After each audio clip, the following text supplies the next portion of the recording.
যত সময় না যাবো আটা যেন তোমরা গুলবে না আর গোস্ত যেন রান্না করবে না। প্যারা রাসূল আপনার কিনা তার শিখনে গেলেন, থুতু মোবারকা দিলেন, আটাতে দিলেন, গোস্ততে দিলেন, সব সাহাবায়ে কেরাম দুধর ভর্তি করে খাওয়ালেন। রুটি কম হয় না, গোস্ততেও কম হয় না। আচ্ছা, আপনাদের আজকে খিচুড়ি করেছে, তাবারও কি করেছে? খিচুড়ি করি না? খিচুড়িতে যদি আপনি শোনেন আমি নতুন এসে এক খাবলা থুতু দেন, আপনারা কেউ খাবেন? মুস্তাফা জানের রহমত যদি থুতু মোবারকা দেন, আমি নতুন দিলে কুত্তার খাবে, আর রাসূলের পাক দিলে বরকতি বরকত খাবে। ঠিক না? হে বাবা, শুধু কি এইটুকু?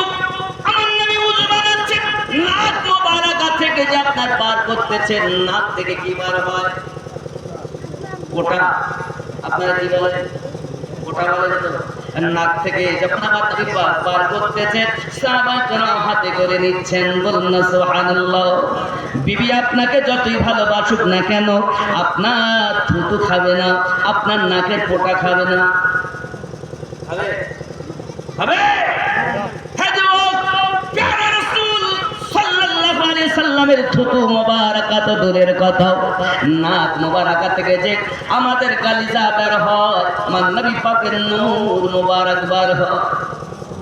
নাক মোবারকা থেকে আমাদের ভাষায় যদি বলি তাহলে পোটা হবে। এই পোটা যখন আপনার বার করতেছেন, সাহাবী রাসূল হাত পেতে নিচ্ছেন, খাবার যদি দিতেন আমার নবী কি বার করলাম? কাশপোটা। কথা বলেন না কেন? আচ্ছা, কেউ খাবে? আমার ছেলে খাবে, আমার মেয়ে, আমার বউ, আমার মা, আমার বাপ, কেউ খাবে? কথা বলেন না কেন? কিন্তু আমার নবী পাক সাল্লাল্লাহু আলাইহি সাল্লাম যখন নাক মোবারকা থেকে পার করতেছেন, আব্বাস সাহাবী কেরাম হাতে করে নিয়ে চেহারা মোবারকায় মুছতে রেখেছেন। বলুন না সুবহানাল্লাহ। কালো কালো সাহাবায়ে কেরাম আমার নবী পাকের পোটা মোবারকা চেহারায় বলে নূরে নূরান্বিত হয়েছে। হে যুবক, আমার পাকে শান আমার আল্লাহ পাক দিয়েছেন, আপনি দেখতেছেন আপনার মতো, এটা আপনার ভুল ধারণা। যুবক আমার, পৃথিবীর সরজমিনে যদি প্রেম করো লাভ আছে, হিংসা করো না। হিংসা করেছে কত মানুষ ধ্বংস হয়ে গেছে বাবা। একজন ইহুদি নবী পাককে মারার জন্য উঠে দাঁড়িয়ে গেছে, নবীকে মারবো, এই মারা চিন্তা ভাবনা করে যখন